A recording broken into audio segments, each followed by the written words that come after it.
एक बात सुन ला, नए उम्र का कलाकार लोग के हुगावत बा, अइला त मुहवा मार के जा, पतई पर पानी झार के जा। अब केहू गावत हो कि अइलू तो सगवा खोट के जा, सरसोईये में हमरे लौट के जा। देखा भाई, कुछ ऐसने बढ़िया बात गाया कि हमार मर्याद न खराब हो। कहलू तो छोड़ जली गाजा यौरी भांग हो,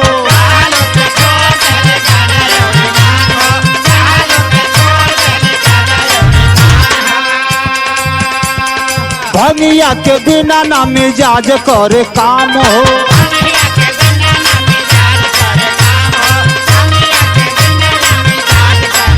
सुना सुना, इस साधारण आदमी को बात ना हो, दुनिया को मालिक भोले बाबा अपने दुल्हन के खुश करत हुवन। का कहलन हरिचंद भैया?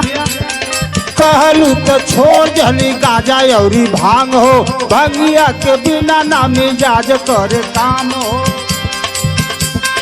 बतिया के सुना तनी ध्यान के दा, बतिया के सुना तनी ध्यान के दा। गौरा हो अपना तेल करा तनी भांग धतूरा